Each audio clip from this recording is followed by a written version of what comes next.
What if I told you?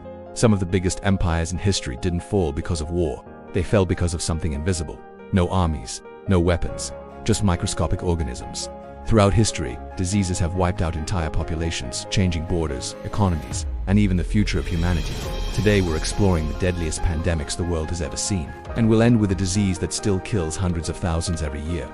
The first of the three great plagues began in 541 AD. The plague of Justinian spread across the Byzantine Empire, likely carried by rats on trading ships. Within months, entire cities were overwhelmed.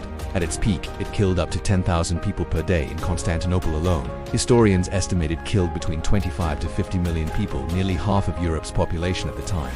The result: economic collapse, military weakness, and the slow fall of one of history's greatest empires. If you think that was bad, the second plague was even worse.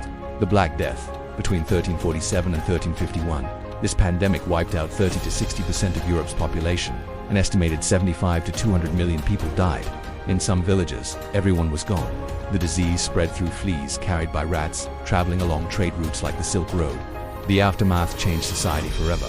Labor shortages increased wages, feudal systems weakened, and Europe entered a new social era. It was destruction, but it reshaped history. The third major plague began in China in 1855. From there it spread to India and across the world. This time, science was more advanced and doctors finally identified the bacterium responsible, Yersinia pestis. But even with modern knowledge, it still killed around 12 to 15 million people, mostly in India and China. This pandemic helped scientists understand how infectious diseases spread and marked the beginning of modern epidemiology. Smallpox was one of the most devastating diseases in human history. When Europeans arrived in the Americas, smallpox spread rapidly among indigenous populations who had no immunity. Entire civilizations were destroyed.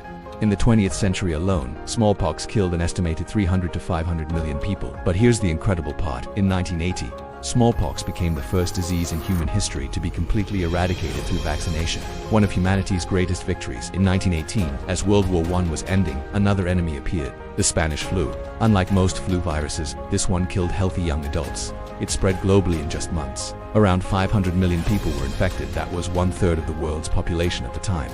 It killed at least 50 million people, possibly up to 100 million, more than World War I itself. And yet, many people today barely know about it. Discovered in the early 1980s, HIV/AIDS became one of the most serious global pandemics. Over 40 million people have died from AIDS-related illnesses. But unlike ancient plagues, modern medicine transformed it from a death sentence into a manageable condition for many. It's a reminder of how far medical science has come. And now, the disease that has killed more humans than any other in history: malaria, spread by mosquitoes. Malaria has existed for thousands of years.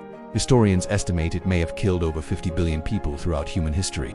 Even today, it causes around 600,000 deaths every year, mostly children in Africa. But here's the difference between then and now. We have knowledge, we have medicine, we have prevention tools. The real question is, can humanity finally defeat one of its oldest enemies?